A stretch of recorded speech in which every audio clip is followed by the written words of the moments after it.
Welcome back to Oklahoma Real Estate on the Move. This is Becky Ivins, broker for Movers Real Estate Company, and my license number is 47388. And all day, every day, that's what I do. I sell real estate. I help people buy real estate. I do property management. So if you need help in any of those areas, do give me a call. Do you know, I'm here with David Harpster, and David does a lot of the Rising. Your company's name is Rising Point Solutions. Yes. And you help people and instruct realtors and lenders, help them restore people's credit, right? That is correct. That is what we're talking about. Mama, come on, baby, tell me what's the word up.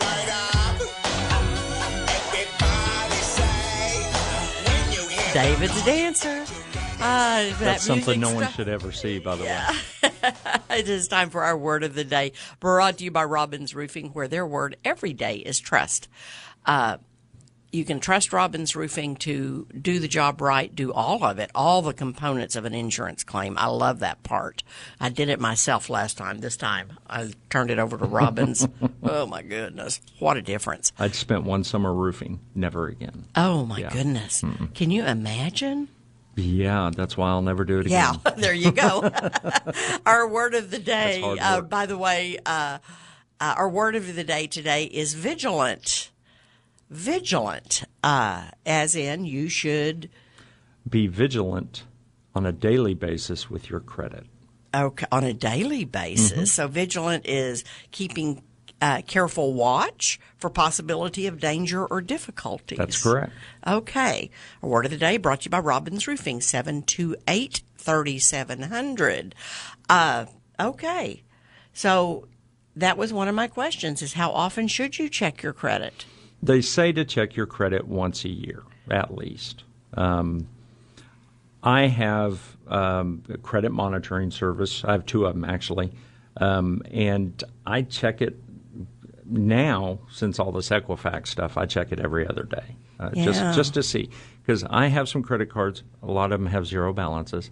And if suddenly a balance appears on that card or one of those cards, I'm going to know something's up. And then I'm going to contact the company immediately.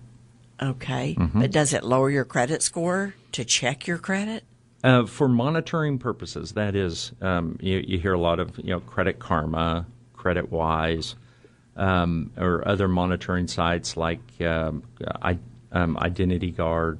It does not impact your score. You can check it 100 times, and it will not impact your score because it's purely for monitoring purposes. I had someone do that one time when computers were sort of new, and he had 8 pages on his credit report of checking his credit score, and at the time, the algorithm was different, and he had a very, very low credit score. However, since all that happened within a week, it was able to be manually underwritten with the higher score. Oh, good. So, yeah, and that was Chris Duncan's dad, Perry Duncan, that did that.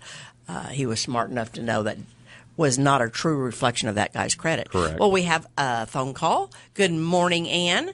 Good morning. So you have a question? I do. Your vigilant word of the day just fits right in with my question about this Equifax breach. I was looking on the web to find out what you do, who you contact, and how you do it, and one site said, "Oh, don't click on the link they give you at Equifax, and don't call a certain number that's been out there because it'll take you to a fraudulent site." So my question is, how do I find out if I have been affected by this? And that's scary, isn't it? Because is. David and I over the break just had a conversation about this, Ann. I said, well, you have to go to a website and enter your information for the company that just had the data breach, right? Exactly. Okay. So how does that work, David? Well, there is a site set up by Equifax, and it's EquifaxSecurity2017.com. And there will be a link there that says, "Am I impacted?" And it'll ask for your last 6 numbers of your Social Security number, as well as your full name. And then they will state that they believe you were a victim or they believe you or not. What I find interesting is the word believe in that statement, because that's a quote. So wow. We believe you were not impacted.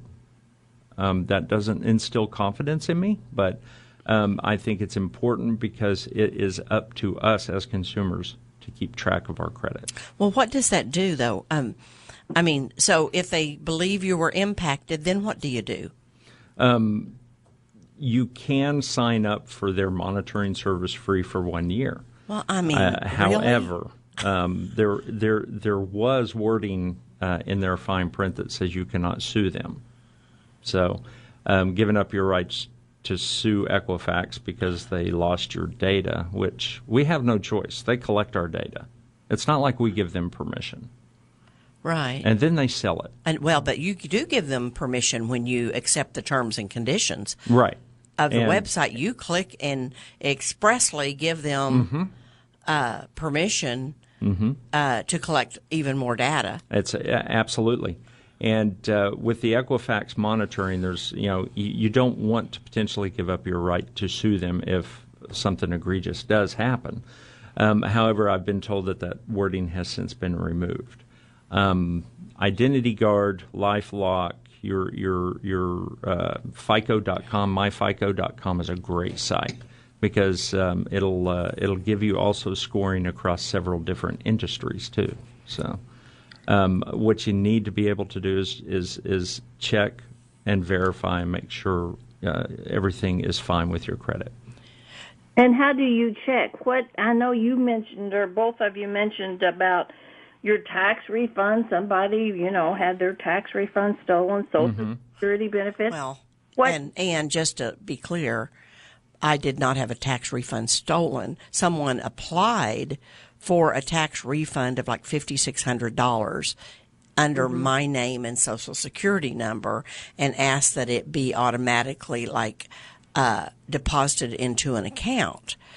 Well, of course, the IRS, you can say a lot of things about them, but they had a big chuckle over that because I haven't had a tax refund in like 20 years.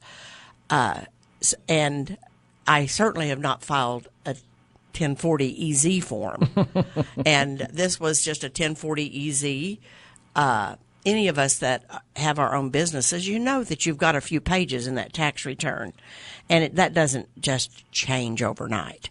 So they did not send the $5,600 to this entity that filed under my name. But for someone that had I typically filed an EZ form and got some refund, they would have poached it. I was just generalizing. I was, these agencies you all mentioned, the tax refund, the Social Security, how do you go into them and check? And what other agencies would we need to check on? Again, obviously it is our responsibility to make sure that our information is not stolen and that people don't profit off of that. And if you think you've been the victim of identity theft, it's important to notify, do a police report with all the relevant agencies, that is local police, FBI, as well as the FTC. And then you may have to contact the Social Security Administration as well as the IRS and let them know that your identity has been stolen or you feel it's been stolen. Believe. Yes. Because that's an official word now. Yeah, exactly. Right. If Equifax can use it, so can you. And let me tell you what happened to me on the Social Security thing. The Social Security Administration sent me a letter and said, "We believe someone has applied for Social Security benefits in your name. Please call this number." And so I called the number, left a message. I did not leave. They didn't ask for a Social Security number or anything when you call the Social Security Administration. They just asked for my name and a number where I could be reached so that they could call me back. Then when they called me back, I said, "Well, sorry, I have to initiate this phone call. I'm not giving information to anybody that initiates a phone call with me." So I called her back well, we don't have a direct line coming in where you could ask for me. And I said, well, then you're not getting my information. So anyway, we arranged it. She got me a number. Better safe than sorry. And are you ready for this? Do you know how they identified it? Green dot. If you don't know what green dot is, you need to stay tuned. Everybody listening to this show needs to know what green dot is. And we're going to come back, and that's what we're going to tell you about is green dot. So stay tuned. We'll be back right after this break with more on Oklahoma Real Estate on the Move, News Radio 1000, KTOK.